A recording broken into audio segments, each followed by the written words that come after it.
All right, hello, welcome. For all of my students who are hiding around the corner, now is your moment to join us over here, please. I'm Laurel Peterson. I'm the moderator for this evening, and I'm thrilled to have with me two amazing poets. Barb Fulton Jenis, on the left over there, is an award-winning poet whose work has appeared widely in literary journals and anthologies, including Calyx, Comstock Review, Extreme Sonnets, Rust and Moth, Swim, and Tupelo Quarterly. In 2022, Glyphs of a Gentle Going was awarded the Lascaux Prize. Another poem, Father to Son, won the 2023 New Millennium Award. Her collection, Blinded Birds, which I don't have with me. There you go. Yes. Received the 2022 International Book Award for a poetry chapbook. Flown, an elegy in verse to her late sister, was published by Pork Belly Press in April 2022. Jenis is a poet laureate emerita. That means she used to be the poet laureate of Ridgefield, Connecticut, where she directs the Poetry in the Garden reading series each summer, and served for many years as poet in residence at the Aldrich Contemporary Art Museum, which just sounds like so much fun. Margo Schilpp teaches at Southern Connecticut State University and at Quinnipiac University. She is the author of 4 volumes of poetry from Carnegie Mellon University Press, including After Swarm. Do you have it with you? There you go. After Swarm. Okay, over there. Winner of the 2020 Connecticut Book Award in Poetry. A new book of poems, Markers and Shrines, will be published in the fall of 2025. She lives in New Haven with her husband, the poet Jeff Mock. Wave your hand. They have 2 daughters, Paula and Leah. So please welcome them this evening. All right, Margo has asked to read first. Each poet will read for about 15 minutes, and then I'm going to pepper them with questions for about 15 minutes, and then we will open it up to you for questions. So please keep your questions ready for the end of the program. There you go. Okay. I'm going to try to do this. I don't think I've ever held a microphone while I've read before. I'll hold it for you. I think I can do it. Okay. It might look kind of, iffy here. But first of all, I just want to thank Laurel for inviting us here, and I'm going to enjoy reading with you, I'm sure. And yeah, I am going to alternate tonight between reading some brand new poems and some very old poems. Can you hear me? Yeah, can you hear her in the back? So. How about now? There you go. Yeah, that's better, yeah. Okay, great. Thank you. So I'm going to start with a poem called Iris. This is a new poem, so I don't yet have any banter to introduce it. Iris. Almost more than their beauty, I love their names. Double Bubble, Senor Jinx, Immortality, Oregon Firestorm, Momar, Beverly Sills, Batik, Golden Panther, Mai Tai Join You, Cyber Grape, Penny Lane, Devil's Punch Bowl, Sorbonne, Cloud Ballet. They arrest me. Sometimes in online games, I take the unadorned name, Iris, a generic bit of wish and whimsy, though I haven't been caught lately unless you count slowing down for my hips and back so they can sing me an ugly song.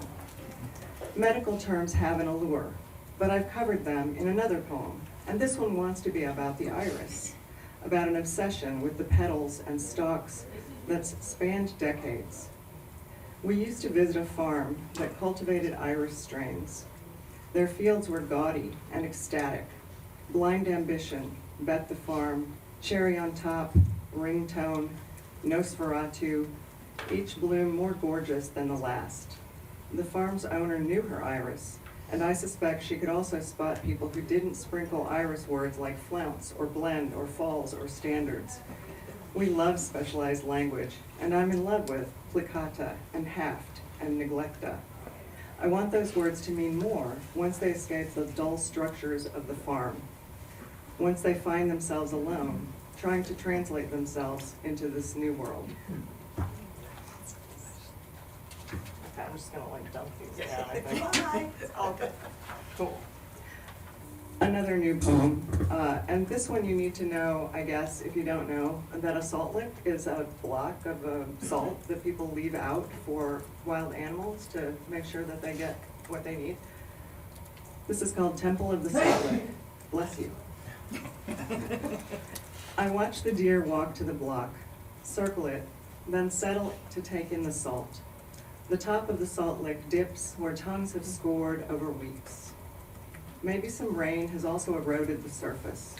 I can't go too close, must stay at the tree line and peek around the birch I'm hiding behind. It's illegal to lure the animals away from their natural habitats using salt, and I want to apologize to them for making them prey, even accidentally. But what I want from them is nothing. I want them to be here tomorrow and next month, pulling in the minerals they need to survive. What they want is simple: nutrients. They seek iron, salt, zinc, calcium, phosphorus.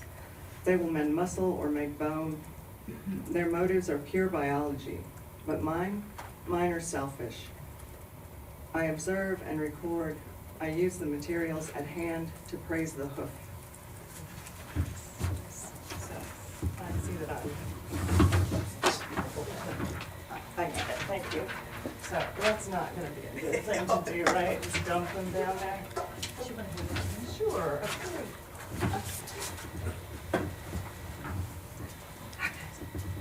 So this poem, I want to dedicate to you, Schilpp. I don't think I've read this poem in public before, but I may have. And yeah, I guess dedicating it to you because you took such very good care of me when I was sick. So this poem is called Architectural Distortion. What is seen when we look at buildings and structures is the mind work of someone planning and executing design. Maybe they corral the orderly into a schema or blueprint. Maybe there's a history of the changes the plan went through. Maybe it takes a stranger to perceive how the assembly acts on the areas around it, or how each adaptation flows into itself and becomes the new shape of what will eventually be built. Or maybe not. Maybe it's simply a commonplace that we enter new spaces which define us. We want the form to envelop us as we enter and leave our mark for the future, to trace how much of this one life seeped into and around the structures that contain us. And maybe it's not clear in these words that I admire the shapely products that hold us in their thrall. So when I learned from an ultrasound that my breast had what they called an architectural distortion, it sounded friendly, almost positive. A wave of something new, a fresh building I could enter and love. They cleared things up. An architectural distortion isn't good. It means that your cells have sublet to cancer cells the shape of the disease. Your skin and muscle and fat and bones all give in to the shift. Your cells are out of control, allowing small formations that want to consume and remodel the shapes you've counted on for most of your life. They disfigure and warp. They introduce themselves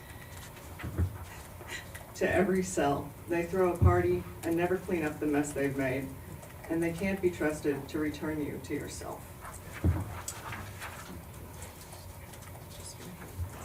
Thank you. And then I thought that I would read some older poems. So this is an older poem. It's called The Parties. Hasn't been collected into a book yet. The Parties. From the trunk of the car to the liquor cabinet, it's 54 steps, give or take. With a box in hand, it's a long trip. Gin goes here, scotch there, vodka and mixers here. The shiny round penguin ice bucket reflects bottles, and the door is Louvres. The cardboard box with separators balanced on the dining table. This evening, I balance on my father's lap, watching for the sweeping of cars' lights in our driveway. He peeks at his watch, time for the guests to arrive. For me, it's time to help arrange the cheese platter and the slices of ham, smile when the bell rings and the door opens on one more couple or old friend who's spending the evening perched on the couch, cowering away from our vicious cat. More than one guest leaves with a Band-Aid across punctured skin. I always feel like furniture being shown off. See the finely turned legs, the shiny wavy hair. Everything centers on surfaces, on how we look instead of how we feel about all those conversations, all those slow hugs, all those early mornings of vacuuming and dusting and straightening the rooms, but hours later will be the stage. My favorite part of every evening is the collapse of the air back into itself. Is this something I'm doing? Okay. Back into itself after the last guest has left and the cleanup work begins. Even the cat retreats from her exhaustive vigilance. So this next part is going to be even harder, so I'm going to balance the book. Okay, and then I thought I would read 3 brief poems from the very first book. This first poem is called Project Cover-Up, and it's about, I think a lot of you are way too young to understand what antiquing was. But back in the 60s and 70s, there was a process that you could buy this little kit, and it's kind of described in the poem. But you're essentially trying to make an old piece of furniture look different. Older. Yeah. Older. Project Cover-Up. In that late 60s craze, almost none of our furniture was spared. Not my already vintage burled walnut dresser, not the metal steamer trunk where my brother stashed his cigarettes. Not even our Kimball upright, which forever after beckoned us to practice by extending a folksy avocado hand. It was the time of antiquing, each faux finish the result of kits from Lloyd's Hardware, and my mother's labor, while atypically clad in denim, marked with the stigmata of crafts. Her skin, her clothes, dappled with stain. It was the time of papers routinely spread out to protect cement from what was drying and catch what dripped. The ivory bullets that spattered down headlines on patios and driveways across America and blanched troop movements and protests and body counts and lies. And while our house filled with lightened versions of recognizable things, a day later, the paper was balled up and stuffed in the trash, having served its purpose. We wasted lots of things then. The masking tape that protected the hardware, the square of fake cheesecloth, the kit provided to swipe the stain across the paint surface, rectangles of sandpaper, even the box the kit came in, more package than product, suggested how posh the results could be. Think of every surface newly old and the heady scent of varnish, an atmosphere steeped in wealth, the piano glistening and amber light gracing the dresser's finish. Imagine how fresh each project looked.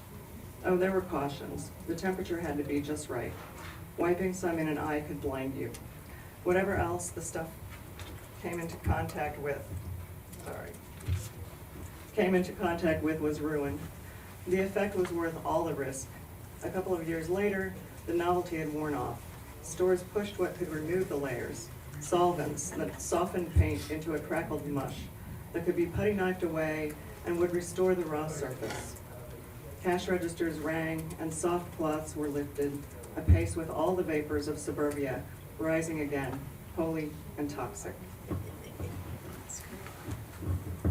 So this next poem is called Hearsay. It's kind of dedicated to my brother. He serves as the memory person in our family because everybody else has really bad memories, and actually he and I are the only people left in the family now after our parents died.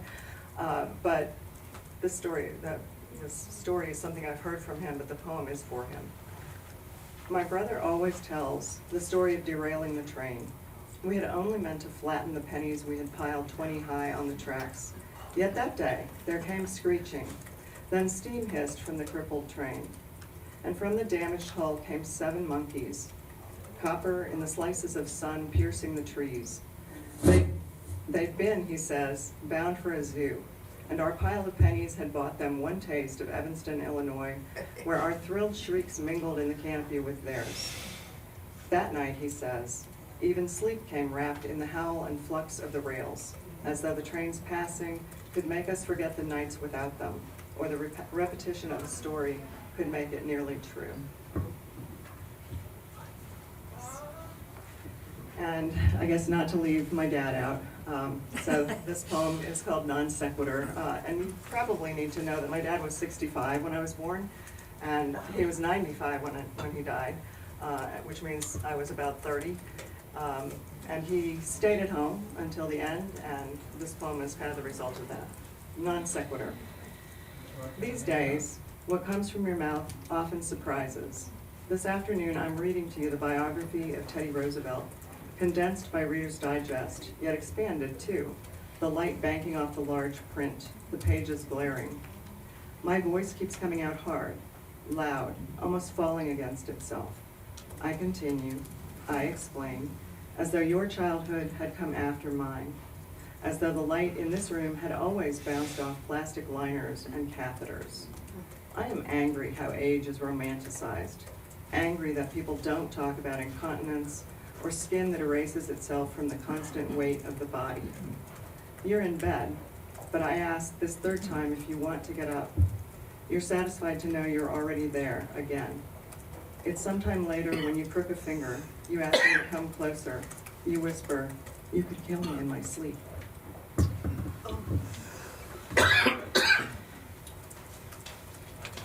And then, because I feel like I'm going a little long here, I think I'm going to skip that poem and read this last poem. This poem is again a new poem. This is called Bottle Rocket. If the daffodils had sprouted a little earlier, the garden would have passed muster. The dahlias blossomed and the worms gave themselves up for the nestlings on the porch. At one point, 3 eggs were there, but we'd only seen 2 for weeks. Unless that other hatchling is tiny, it must not have made it. I know how nostalgic the humidity is at making me feel I'm 17 and back in my hometown. There, the street maps and the landscape set me up to think about nothing else. Was it organized? Great. It was someone's home. Is it rough and unruly? Great. It was a wild place where you could find beer cans littering the ditch or a chair someone dumped by the roadside. One July evening, we drove out to the dairy farms near the university. We stopped the car, got out and huddled around a bottle rocket. Surely the cows were startled by it. Surely the caretaker who lived in a room at the bar's end was startled too, but we didn't think of them. We could only focus on what was just in front of us. The gravel, the car we jumped out of, the Bic lighter we used to light the fuse, the dazzling stars making their way across time. Thank you.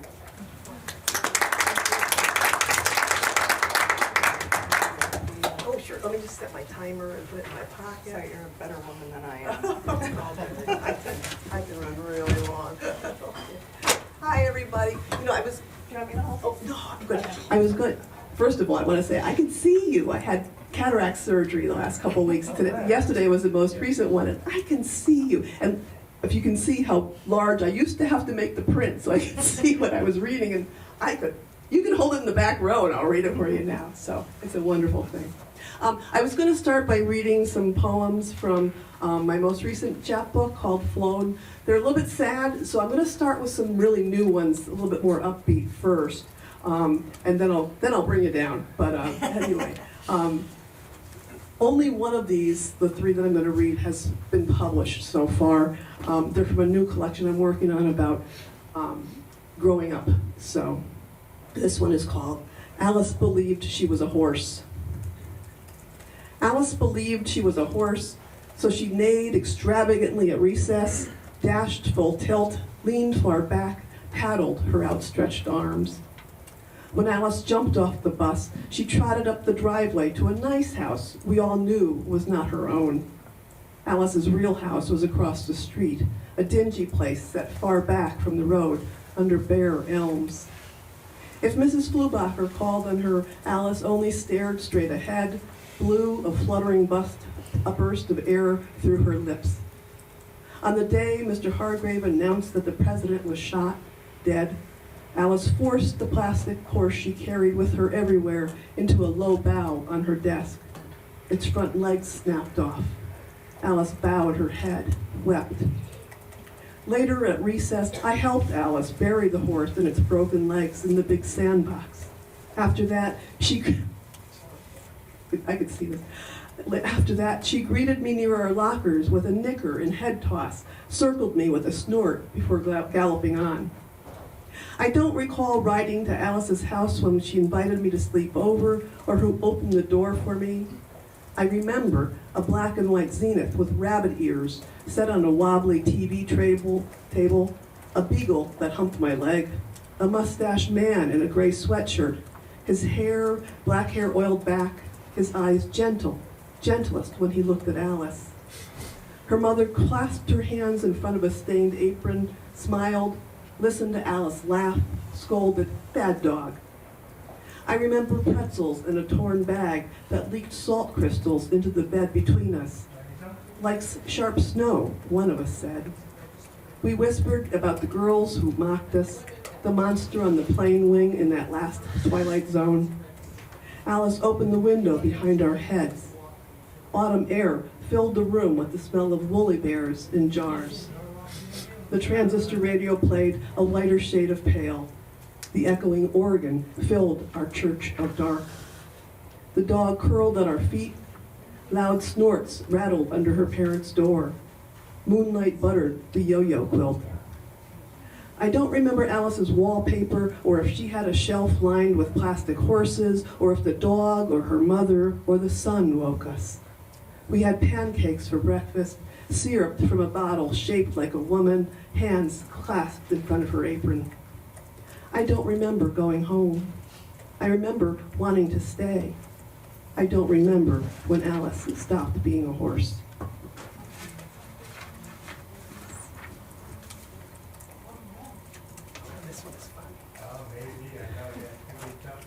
These are quite close to biographical, but poets lie, this you have to know. So there are some fictional aspects added. I slept in Frankie's bedroom. I slept in Frankie's bedroom when he was away at Boy Scout camp. It was up a winding staircase from the kitchen, his unmade bed crammed under an eave, a cheap chest of drawers slouched against the far wall. I heard bees in the walls and smelled Frankie on the pillow, not sweet or minty like shampoo, but dark like his hair. His smell made Frankie mine for the night. Frankie kept to himself in that tiny room, the maid's quarters, when the Hogan's rundown rental was still a fine country home. I listened from the other side of the door, playing Barbie with his sister Kathy, but was stirred by the leaden smell of solder as Frankie assembled Radio Shack kits, envious as he tapped out Morse code messages to someone, somewhere. Once I wondered aloud if he was talking to a girlfriend, but Cynthia, 5 years my elder and Frankie's twin, snorted, "Frankie doesn't like girls," as she read an Archie comic on her bed. The day, sorry, I'll get those, don't worry. Okay. The day after graduation, Frankie left for the Navy. I never saw him again, never once heard his name mentioned in that house. Cynthia got the cancer and died. After that, the Hogans divorced and moved out. That's how things slip away. For years, I wondered where Frankie was, on the sea, below it. Sometimes on quiet nights, I scrolled through bands on my father's shortwave radio, pause at Morse blips and beeps. Imagine I heard waves or smelled Frankie's dark. Once I heard a voice that might have been his, although I don't know how I could know. He never once spoke to me. And then this one's quite sad, but also biographical. That's the boy who shot his brother on Christmas Day. He slid beside me that first day and every day, just the two of us in all the rows of seats on the coughing yellow bus. We never talked. Our eyes never met. I looked out my window, he peered straight ahead. When the raucous lake kids clambered aboard and hovered around us later in the route, he took my hand and held it. At school, we parted ways, him to his kindergarten classroom at the far end of the hall, me to mine behind Mrs. Johnson's red door, her shepherding us out of the cloakroom. Hurry, children, it's time to learn. Sometimes I saw him on the playground in an assembly, shivering through a fire drill outdoors, each of us alone, surrounded by a moat of silence. We met again on the bus at the end of each school day. Whichever of us boarded first saved the seat. We never talked, our eyes never met. At his stop, he'd rise and clomp down the aisle, down the bus's high steps, the buckles of his unbuckled rubber boots slapping, his mother in the window, waving hello. Once, driving past his house on our way to Miller Market, I pointed to the house, told my mother, "He's my friend." She raised her eyebrows, told me. 2 Christmases ago, older brother showing off his new 22. "Here, you hold it." The Monday after I learned the truth, he slid beside me on the school bus. We never talked, our eyes never met. I took his hand and held it. So, next I am going to read, let me just check my time here. Did I start it? This is a question. You're fine. Okay. You're fine, you're good. About these 5 more minutes. Good. Oh, good. I'm actually going to read them from here because I'm sure the order's a little Kermutchki right now. These are a few poems from my book, Flown. It's an elegy to my late sister who passed away in 2022. You'll see there are some recurring images. There's holes and there are dogs and there are birds. And also, I was writing them every day when she was ill and then even after she passed. And you'll see a vacillation and kind of a conjoining of past growing up and present of her illness. So it's kind of a vacillation in time sometimes. She, just of note too, she converted to Judaism when she married. So you'll see some references to her religion and she was very, very devout after that.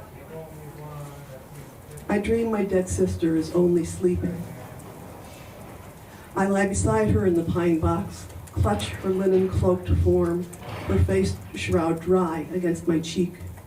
Our bodies haven't been this close since childhood, yet I know her exact plumpness, know her exact stillness, know that she will soon wake and make English muffins with honey.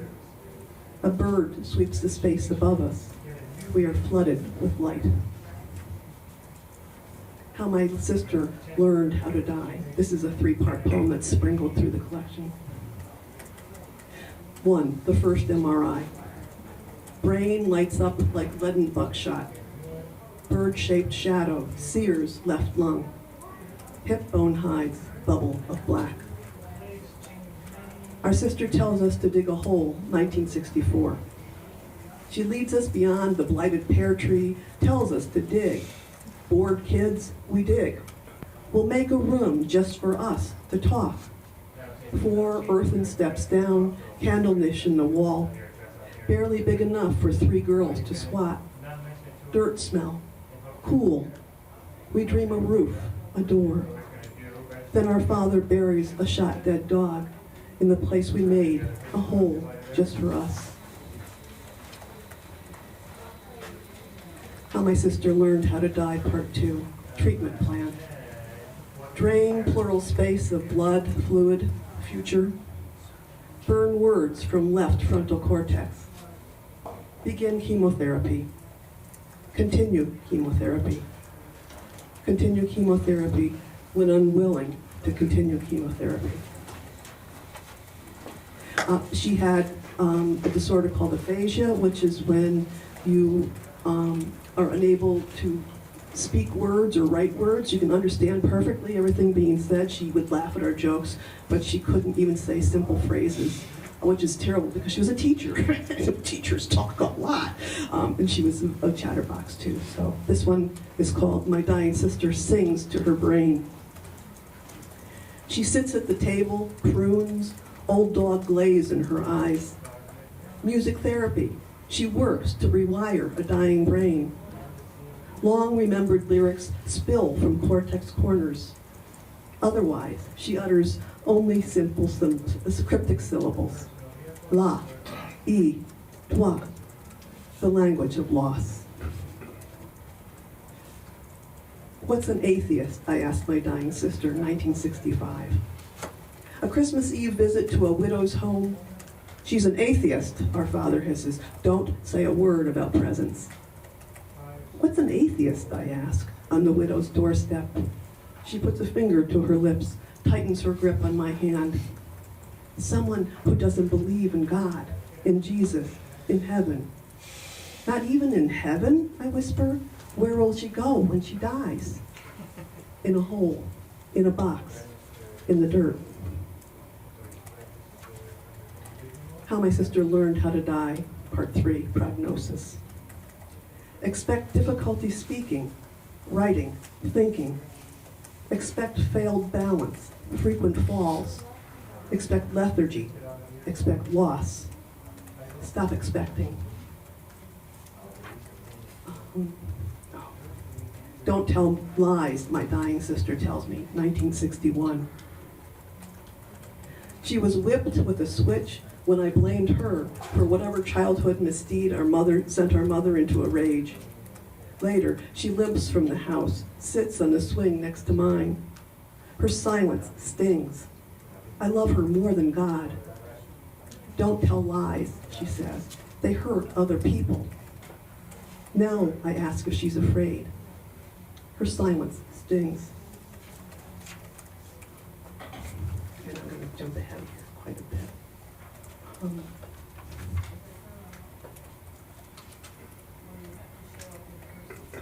My dying sister turns her face from spring. Oldest and bravest, she stood between him and the weak, fearlessly faced the maw, the finger that stabbed, salvo of needle-sharp spittle. Now, Forthricia's yammer yellow at her. Daffodils mock her for what she cannot do. I pull the blinds, plant myself between her and the fierce, unstoppable green.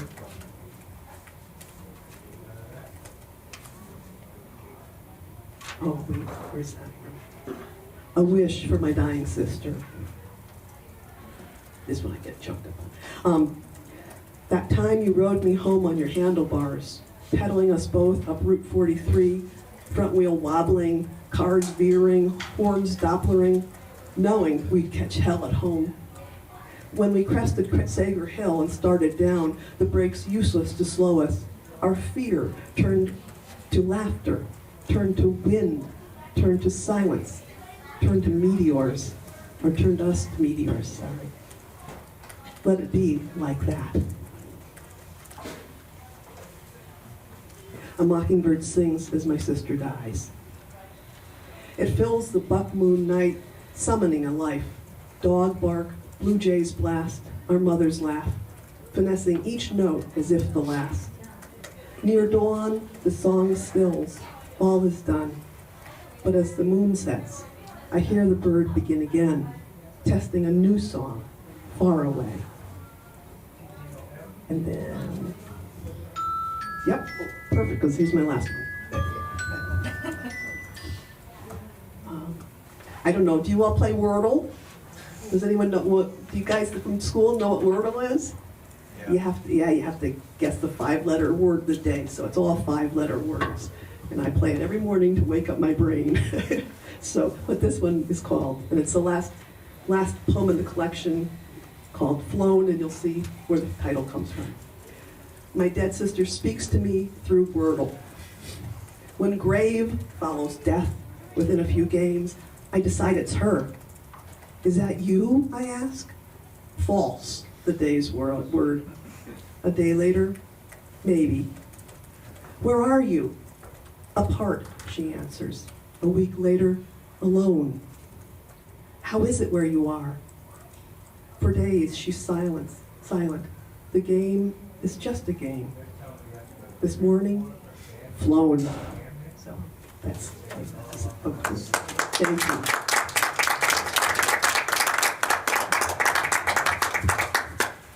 Thank you both. That was amazing. All right, so you both have the ability to dig deeply into painful emotional experience. Can you talk a little for the writers among us about how you get yourself to face those challenging experiences? Well, I'll go. Okay. I don't care. It's not just a matter of facing, it's a matter of dealing with. I mean, I think all of you who write, writing poetry is very therapeutic. So for instance, in writing about my sister's illness and eventual death, that was what got me through it. So handling it is also healing from it. So that's how I do it.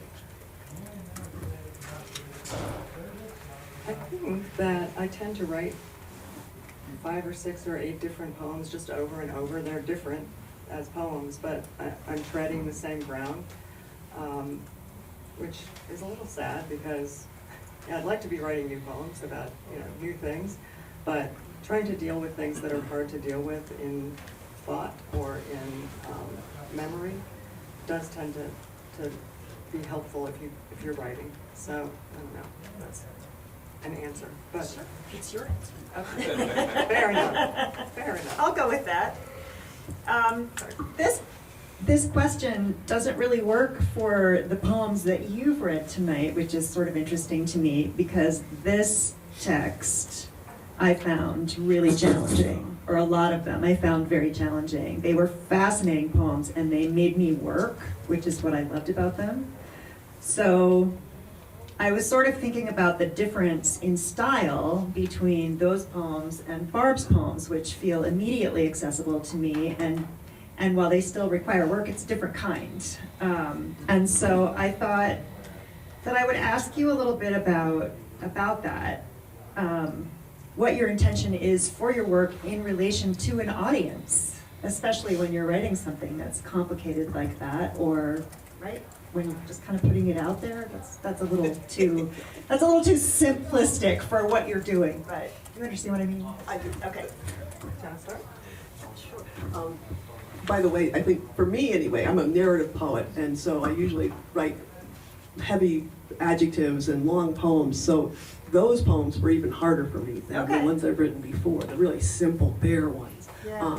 So accessible as I'm glad they are, it was work to get them there. Yeah. So a rawness, I got them there. What was the question? No, I'm so sorry. Can you talk a little bit about what your intentions are for Oh, your for the work audience. in relation to an audience? Yeah. I always want to entertain. A lot of my poems have a humorous edge to them. Even really dark ones sometimes have a little laugh in them. Not with elegy poems by any stretch, so I'm always aware of them. But I'm also aware of the story pouring through. It's more that's more the impetus than even thinking about an audience. But every now and then I go, oh gee, maybe I should put something that someone would like to read in there too. So I think that when I'm choosing what to read in public, I have a much different sense of what kind of poet I should be in front of people than I do on the page. So when I'm writing just writing poems, I usually don't think about the audience at all. And maybe that's the reason that they're sometimes impenetrable. But it's I only... didn't say they were impenetrable. I just said they Maybe were that they challenging. make it work a little more. Interesting, yeah. But I think generally I think I have what Tess Gallagher, who's a poet, called a private grotto. In almost all my poems, there's a place that's not going to be accessible to any of you because I can access it and I know it's there, but a lot of the time readers will never find that moment. And so, I don't know if I really answered your question, but. Well, okay, but that's an interesting thing because I have poetry students here tonight, and I spend a lot of time talking to them about how, what are your intentions? What are you trying to do? And how is the audience going to get there if you're not in the room explaining it? And so how then do I go back to them and say, well, Margo has a little private place in her poem that nobody can go. Does that mean, so is this a layering effect? Like there's a private space in there, but then there's also a public phase of the poem? Can you speak to that? I can. Okay. So, I don't mean that I'm just writing poems that are only accessible to me, and that anyone reading them could never understand the poem as a poem. I guess I just mean that when I'm writing, if I encounter a moment in the poem when I'm being more opaque, I tend not to revise those moments out of the poems, even though they're surrounded with, hopefully, things that people can access. And so, yeah. Did you want to talk about No. Okay. Oh, come on.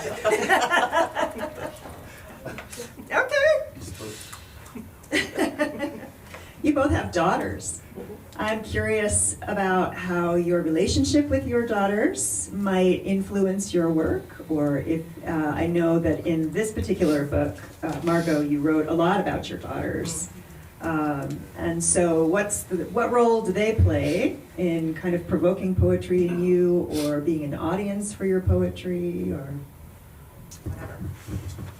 I think that, so our daughters are now 18 and 22. And, you know, originally when they were very young, their place was essentially just to interrupt us from getting anything done. And which, you know, was lovely and what they're supposed to do, interrupt us from completing anything. But now they sort of hold a place as kind of the future, even though they're part of our past, they're also our future. Yeah, I don't really know how to answer that question. I'll turn it over to you. Wow. Yeah, our daughter is 35 now, 35, going on 36 this year. She has been through a couple of lifetimes in her life. My first collection, Blinded Birds, is actually about 3 generations of women in my family, including her and myself, who have struggled with addiction. And she is a recovering heroin addict. She's now, how many years? She's an addictions counselor now, so it's a happy ending for her. I'm 17 years in recovery, so it's a happy ending for me. But this collection really goes through the nitty-gritty of my foray into alcoholism, her foray into heroin addiction, and both of our recovery coming out. I got her approval before I published this collection because she's such a part of it, such a huge part of it. But usually she doesn't come through in a lot of my poems, but this collection is really about her. And she makes us enormously proud. She just got married in June and is, no, I'm not gonna say the P word. It's a secret, we won't tell I anyone. don't. And No one in the room will repeat No, it. no. So, Except this thing gets posted. but Too late. yeah. So they are fodder for our work a lot of times, and sometimes in a negative way, sometimes in a positive way, but always in, I think, a really truthful way. So. Thank you. You mentioned that poets lie. So another thing that often comes up in class is that poems written in the first person are immediately assumed to be the writer's experience. So I was wondering if you could talk a little bit about when you create a persona using I, when you use the I to represent yourself, how you determine when you want to lie and when you don't want to lie, and how you can lie and still be truthful. That's a lot of questions. I want to tackle that though. So, my mom's been dead since 1999, but before that, when she was alive, she got a degree from Northwestern in English. So you would think that she would have a really good sense that the person writing is not necessarily the person about whom the poem is. But certain things upset her about my work, and some of those things were if I mentioned something in a poem that made any of us look bad. And so I would have to be very careful what I would allow her to read. Not so much what I would write, because I would just go ahead and write the poems, but I didn't want her to read some of the work that I was writing. And partly that's because she asked me one time to change a poem. I had written a poem about my brother and I when we were little, and she perceived that he had, that I had portrayed him as being kind of cruel. He'd like had me stick the garden hose in my mouth and turn it on, and then he'd like, we'd built these like shoebox houses and put some Barbies inside them and burned them. And, Oh my. and apparently, you know, that was not in the line of, you know, what she wanted the family to be perceived as outside the house. And so when she asked me to remove something from a poem, I said, okay. And I wish I had not done that. I wish I had left the poem as it was. But I don't know if that actually even answered your question. But Yeah, but well, yes, it did. Yeah, I've been writing poems a long time, and I still struggle to separate narrator from poet. You do tend to, when you read a poem written in first person, to assume that the I character in the poem is the author or the poet. And yet I know how much I lie in my poems when I'm doing I poems. So I guess having autobiographical material embedded in a poem is okay, but it shouldn't limit your ability to expand beyond the truth when you're telling an I story. So. Okay, but, okay, so you said expand beyond the truth, but you're still telling truth. Truth is, yes, truth with a capital T is a little different than truth with a lowercase t, meaning, everyday truth. Truth, if you're telling something important, or if you're giving a theme or a message with your poem, that's the capital T one. So you can expand and embellish to reach that if your lowercase t story doesn't have that inherent in it. So I don't know if that makes any sense at all, but that's kind of how I look at the narrative poems, and I'm engaged in writing now, is that, I knew a girl named Alice who thought she was a horse, and I slept over at her house once, but I don't remember any of that other stuff. So it's a tool. The I pronoun is a tool to give a personal nature to a poem. It sounds like it's someone telling you a story about themselves, even though it doesn't need to be, if that makes any sense. Keep it. I'd like to open it up for audience questions. What would you like to know? Yeah, Josh? Should I bring this to you or just No. have them yell? You can yell. I was gonna ask, were you able to read any of the poems to your sister before she passed? Oh, wow. I'll repeat the question. Josh asked if I had given my sister any of the poems before she passed. I don't think, no, I didn't. I might have given, there was one in the collection about giving her earrings when I knew she was dying, and the struggle to pick them out, knowing she was dying. And I may have let her see that one, but no.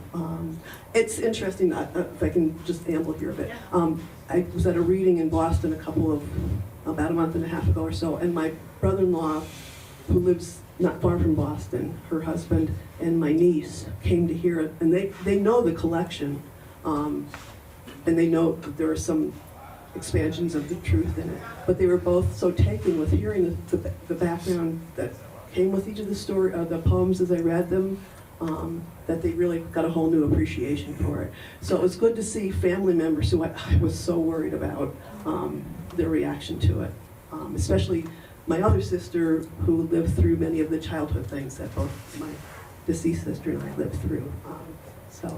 But that's a good question. Sure.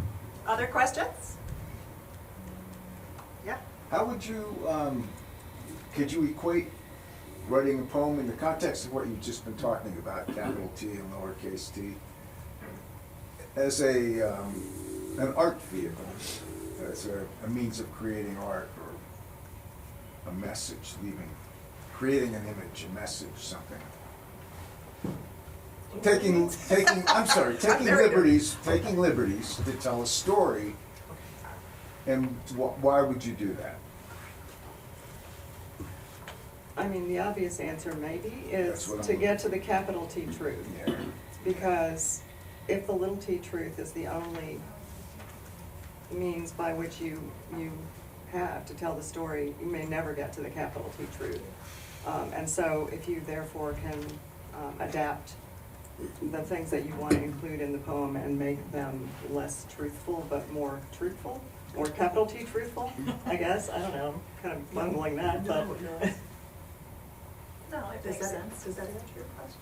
You can answer. Because I don't want to answer it. I like two answers. Wait, Then I've I been can- waiting for then this I can opportunity. evaluate. For years. That's what the look was that came over your face at That's dinner right. tonight, right? Confusion. No, I'm gonna ask her that.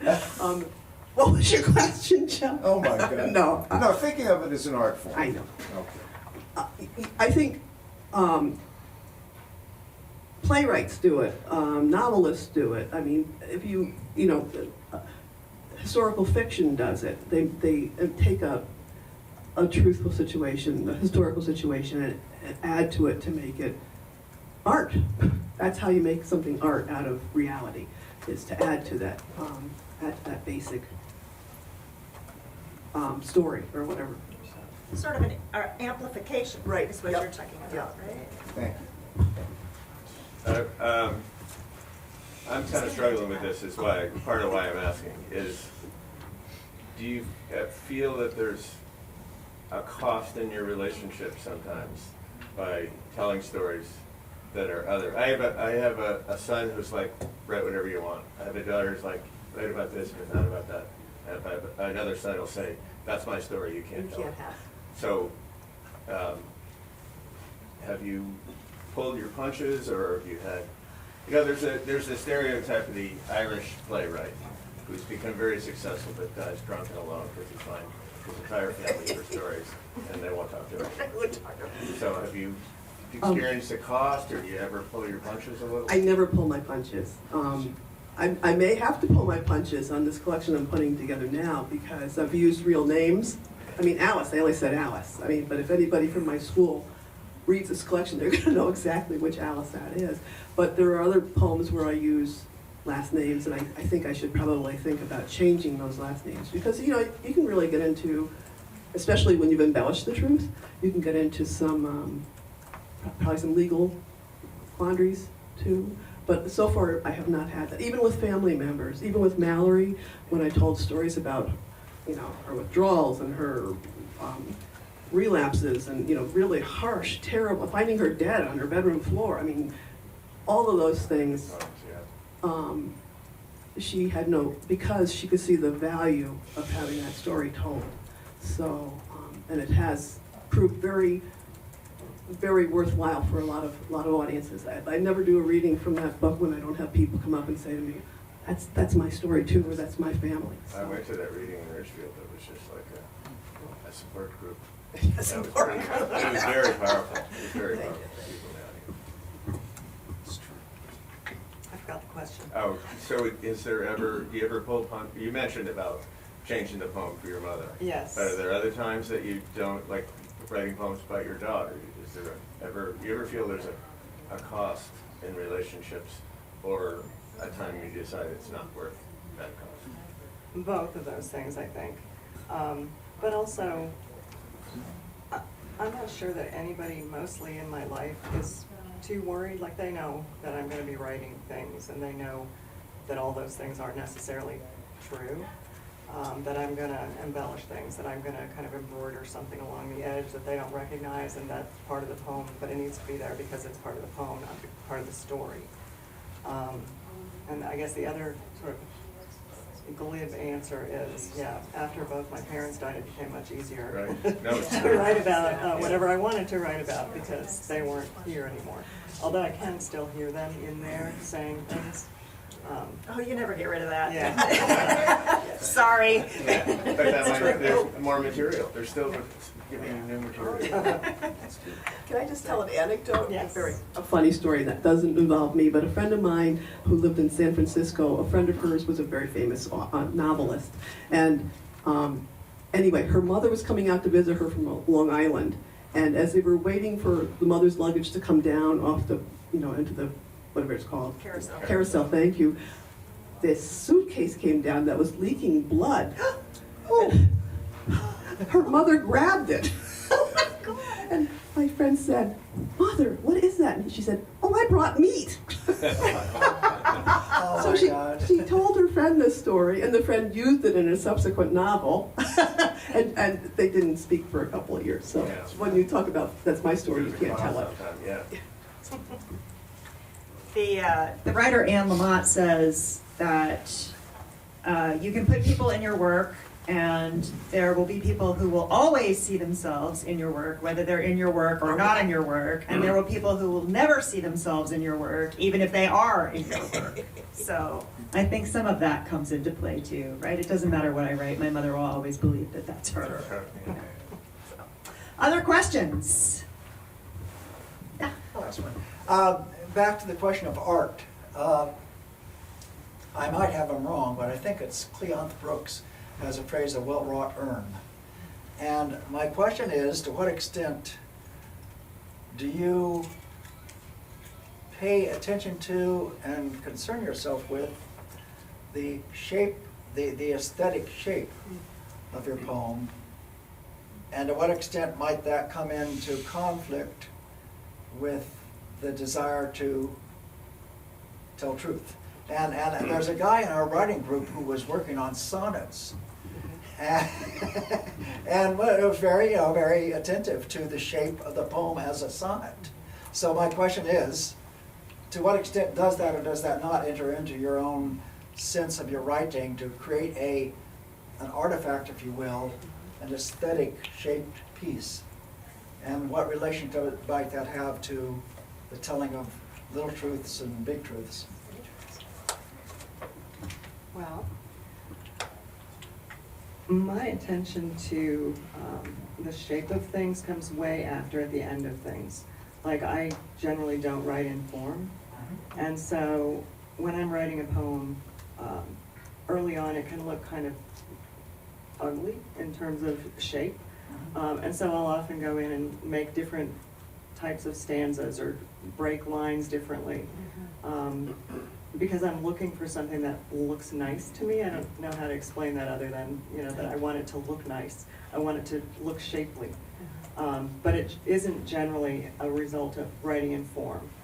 And I'm not sure that anybody reading them would notice that I've done that.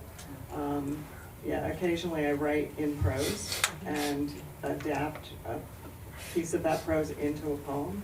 Which means, of course, that I have to figure out where to break the lines, where to make the rhythms work differently than they do in prose.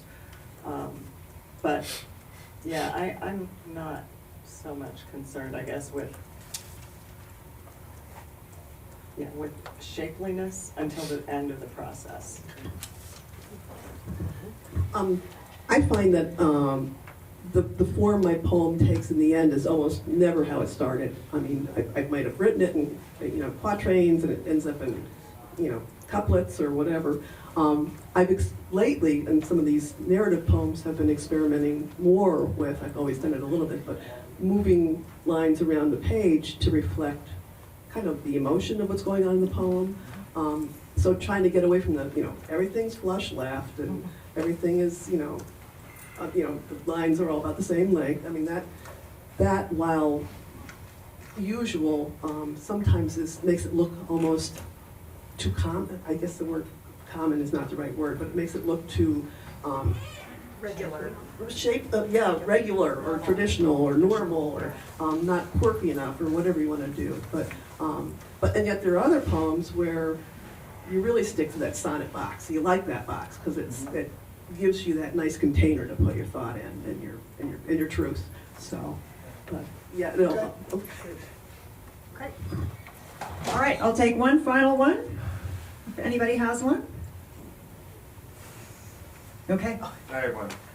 I see you have a new collection. I saw you were a finalist. Again, yeah. So that's your third book. I had a teacher once who said, "Don't judge a poet till their third book." Oh, okay. So I'm stuck on 2. I think I've run out of material that I can share without too high a cost. So where do you go after that? Like you have 4 books, right? Five almost. Five, or books. will be in the Okay. fall. I just keep writing the same poem. There you go. It has all different words, but they're all the same poem. I don't believe it. So when you say it's the same poem, Good answer.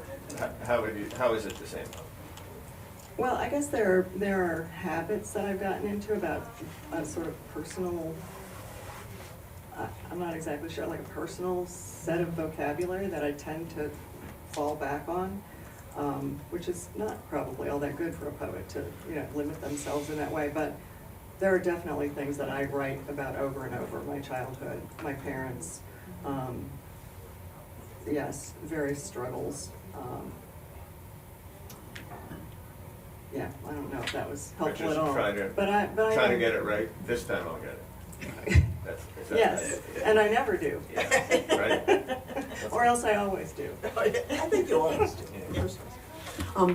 Yeah, this third one's giving me, giving me a hard run for the money. But I already know other ones that are coming. I mean, I already have 2 other chapbooks coming through and Good for you. another collection.